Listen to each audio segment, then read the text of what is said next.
They don't want what we know out there.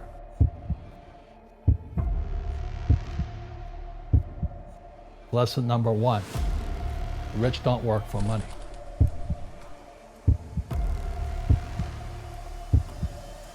I don't think God wants people to be poor.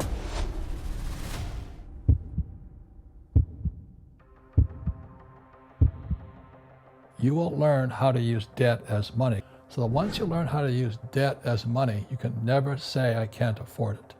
First of all, let's go back to what is financial education? It's not get a job, work hard, save money. Financial industry is two things, debt and taxes.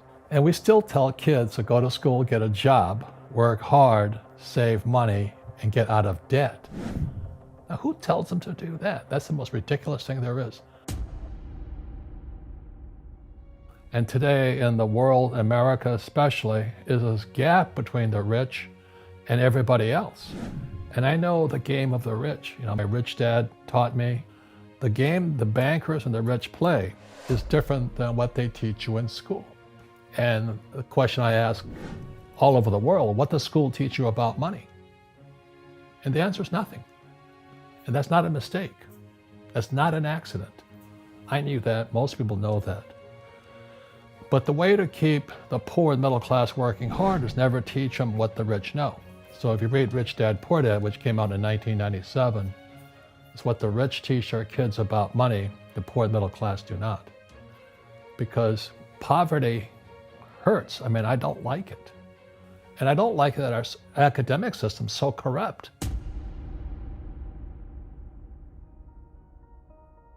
But they don't want what we know out there. So that's why fake is fake money, fake teachers, fake assets. But our school system will never tell us that because they're part of the process. Fake money, fake teachers, fake assets. And it says lie number one, saving money will make you rich. Yeah, because they can print it. Why would you save it and why would you work for it if they can print it as faster than you can work for it? And the Japanese are the biggest savers in the world. And I'm Japanese, I'm fourth generation. They're not too bright. Why do you keep saving when they're printing it? That's what I mean by fear. They're so afraid because the Japanese, they just save money and their government is just printing trillions of it and they don't know what to do. And they've been doing this for 20 years. Because they're afraid. They're afraid, okay.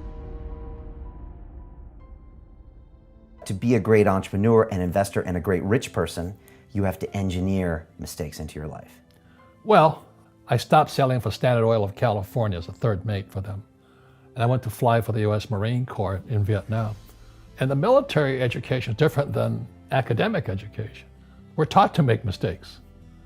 You know, so every day I'd fly and we had to kill the engine on our aircraft and crash. We always practice crashing.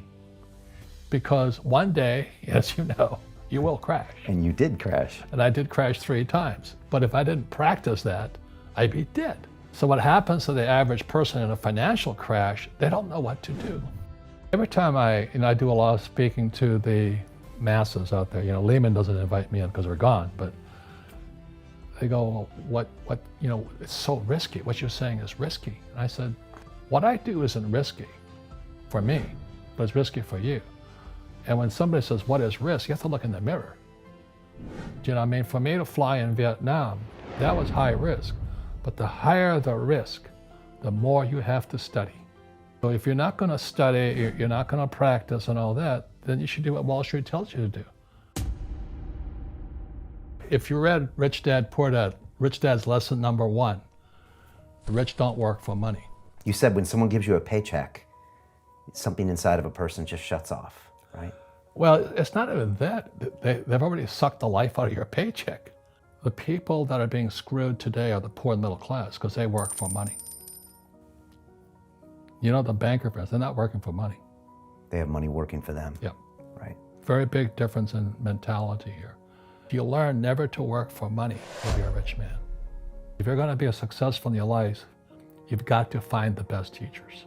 And a great teacher is somebody who comes from the inside, not the outside. You know, when I was in flight school, instructors could fly because I flew with them. But in school, you don't know if your instructor is for real or not. That's where the fake teacher comes from.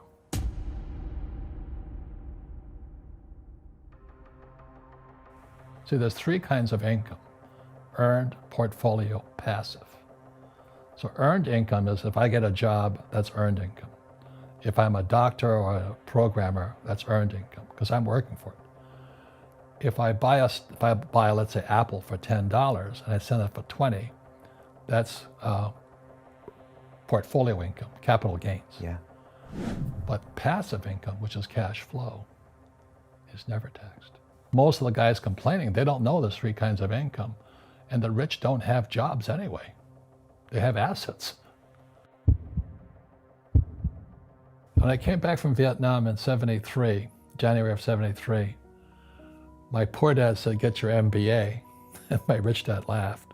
He says, "Because you're going to turn out to be an employee. Who else hires guys with MBAs?"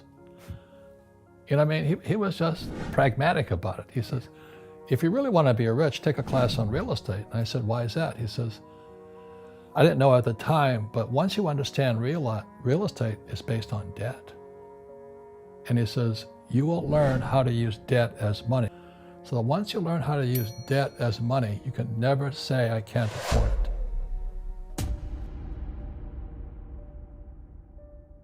Here is a balloon. So in 1971, Nixon took the dollar off the gold standard. That meant the US government could now print money. So in '71, it was the US, not anybody else, basically screwed the world economy.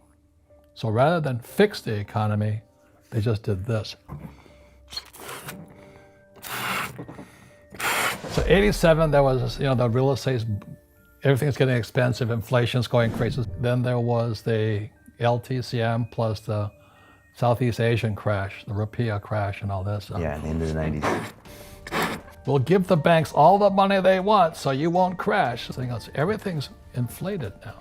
So then in 2000, the dot-com crash hits, goes, Greenspan kind of panics and he says, "Oh my God, we better keep this thing going," because that was a pretty big pop, Yeah, I was there. So 2008, that's when everybody was into derivatives and, pumping this baby up. And it was like this. So what did Bernanke and those guys do? More. So after 2008, they just kept pumping it, and it's getting worse.